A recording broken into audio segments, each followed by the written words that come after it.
1243, l'armée croisée s'installe au pied de la montagne.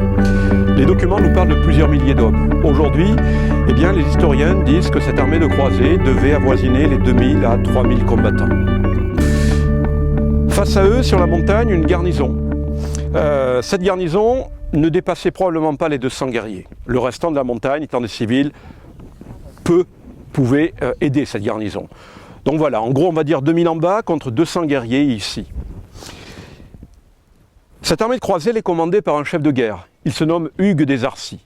Quand il arrive à Montségur, il voit la montagne, n'oublions pas, couverte de murailles. Il ne voit pas ce château qui n'existe pas encore. D'ailleurs, on sait qu'il a eu cette phrase, il aurait dit à ses lieutenants, en voyant la montagne, « Je crois que nous allons avoir toutes les peines du monde pour nous emparer du Montségur. » Toutes les peines du monde. Si ce rocher sur lequel nous sommes aujourd'hui pouvait parler, alors il vous dirait qu'il se souvient des combats. Nous sommes ici sur le lieu où il y a eu le plus long siège de l'histoire de la croisade. En incluant même des villes comme Béziers, qui n'a résisté Béziers qu'une demi-journée. Montségur, lui, va résister au coup des croisés pendant 11 mois. Durant les 8 premiers mois, les croisés vont connaître l'échec. Ils vont attaquer la face sud du château, qui est cette face que prennent les touristes pour monter. Mais comme c'est l'endroit le plus accessible, c'est le seul endroit de la montagne où il n'y a pas de falaise, c'était aussi le mieux défendu. Et il y avait 3 lignes de murailles. Contre ces murailles, les croisés se cassonnaient printemps, été, automne et hiver. De mai à décembre, l'armée croisée est tenue en échec donc. Alors Hugues des Arcis, le chef des croisés, va imaginer une véritable opération de commando, on dirait aujourd'hui. Il va recruter une quinzaine de montagnards, des hommes qui n'ont pas peur du vide, et avec une quinzaine de montagnards, probablement de Haut-Ariège, des gens qui de toute manière devaient connaître l'endroit, on sait que de nuit, aux environs de la Noël, un commando va s'emparer de l'extrémité est de la montagne, la falaise du Rogle-Latour. Au bout de cette crête rocheuse, donc, il y avait cette falaise. Cette falaise, on l'appelle ainsi Rogle-Latour parce qu'il y avait une tour qui, en quelque sorte, verrouillait le système défensif de la montagne. Cette tour, donc, les croisés vont la prendre suite à ce commando. On sait que cette nuit-là, les documents nous disent aucun combattant de Raymond Pereille en poste Rogle-Latour n'en est revenu vivant.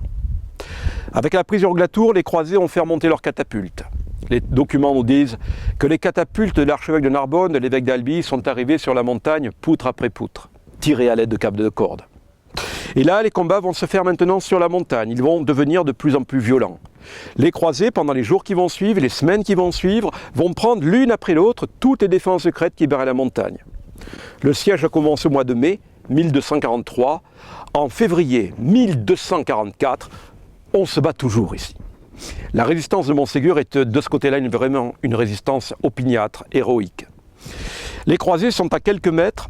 Ils sont bloqués par la dernière muraille, la barbacane du castrum.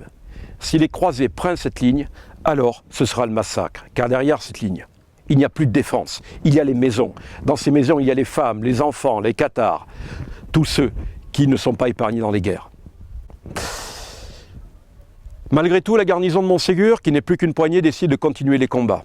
Alors les croisés vont approcher une dernière fois leur artillerie, leurs catapultes, leurs engins, leurs trébuchets, mangonneaux, pierrières et autres couillards. Et ils vont bombarder de jour comme de nuit, à la lueur des torches et des flambeaux, cette dernière position. Et pendant un mois, ils pilonnent, ils pilonnent, ils pilonnent, ils pilonnent, et ils vont attaquer. À la fin du mois de février, on sait qu'il y a eu une dernière attaque contre la barbacane. Cette attaque, disent les textes, fut menée, boum, à l'aide d'échelles. Un sergent d'armes, un défenseur de Montségur, on a beaucoup de documents ici, nous dit que cet homme-là a crié pendant l'attaque « Attention aux échelles !» On en fera un film. Voilà, cette attaque fut repoussée, mais au prix de pertes en vie humaine catastrophiques. Les co-seigneurs de la montagne, Raymond Pereille d'un côté, et Pierre-Roger de Mirepoix, son gendre, d'autre part, n'ayant plus assez de combattants valides, décident de déposer les armes. Vers le 2 ou le 3 mars de l'an 1244, Montségur tombe.